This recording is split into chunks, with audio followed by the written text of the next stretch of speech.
إن الحمد لله نحمده ونستعينه ونستغفره ونعوذ بالله من شرور أنفسنا ومن سيئات أعمالنا من يهده الله فلا مضل له ومن يضلل فلا هادي له وأشهد أن لا إله إلا الله وحده لا شريك له وأشهد أن محمدا عبده ورسوله يا أيها الذين آمنوا اتقوا الله حق تقاته ولا تموتن إلا وأنتم مسلمون يا أيها الذين آمنوا اتقوا الله وقولوا قولا سديدا يصلح لكم أعمالكم ويغفر لكم ذنوبكم ومن يطع الله ورسوله فقد فاز فوزا عظيما أما بعد فإن أصدق الحديث كتاب الله وأحسن الهدي هدي محمد صلى الله عليه وسلم وشر الأمور محدثاتها وكل محدثة بدعة وكل بدعة ضلالة وكل ضلالة في النار.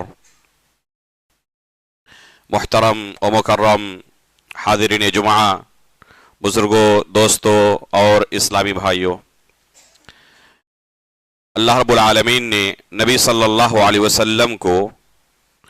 دین حق دے کر مبعوث کیا تھا۔ نبی صلی اللہ علیہ وسلم اپنی طرف سے کوئی بات نہیں کہتے تھے، جو کچھ خبر دیتے تھے وہ اللہ کی طرف سے وحی ہوتی تھی۔ اس لیے آپ پائیں گے کہ نبی صلی اللہ علیہ وسلم نے اپنی زندگی میں بے شمار ایسی چیزوں کے بارے میں خبر دی ہے جو مستقبل میں واقع ہونے والی ہیں، ابھی واقع ہوئی نہیں ہے، مستقبل میں واقع ہونے والی ہیں، جنہیں ہم پیشن گوئی کہتے ہیں۔ بے شمار پیشن گوئیوں کے بارے میں نبی صلی اللہ علیہ وسلم نے اپنی زندگی کے اندر خبر دی ہے۔ چونکہ یہ اللہ رب العالمین کی طرف سے وحی ہوتی ہے، اس لیے اس میں ذرہ برابر بھی غلطی کا کوئی امکان نہیں رکھتا۔ بہت ساری ایسی پیشن گوئیاں نبی صلی اللہ علیہ وسلم کی ظاہر ہو چکی ہیں، جس طرح آپ صلی اللہ علیہ وسلم نے کہا تھا اسی طرح بالکل، اور بہت ساری ایسی پیشن گوئیاں باقی ہیں جو انشاءاللہ آئندہ ظاہر ہوں گی۔ مثلا نبی صلی اللہ علیہ وسلم نے فاطمہ رضی اللہ تعالی عنہ کے متعلق یہ پیشن گوئی کی تھی کہ میرے خاندان میں سب سے پہلے فاطمہ رضی اللہ تعالی عنہ کی وفات ہوگی، چنانچہ ویسے ہی ہوا جیسے اللہ کے رسول نے خبر دی تھی۔ صحیح بخاری کے اندر کتاب المغازی میں غزوہ بدر کا جو واقعہ امام بخاری رحمہ اللہ نے اپنی سند سے بیان کیا ہے، اس میں ایک پیشن گوئی ہے۔ غزوہ بدر سے پہلے نبی صلی اللہ علیہ وسلم نے صحابہ اکرام کو غزوے سے پہلے خبر دے دی کہ آئندہ کل اس جگہ پر فلاں کفار کے سردار کی وفات ہوگی، اس جگہ پر فلاں شخص کو قتل کیا جائے گا، اس جگہ پر فلاں شخص کو قتل کیا جائے گا، نام لے کر اور جگہ کی تعین کے ساتھ آئندہ کل کون کہاں پر قتل کیا جائے گا اللہ کے رسول صلی اللہ علیہ وسلم نے ایک دن پہلے ہی خبر دے دی۔ صحیح بخاری کی روایت ہے،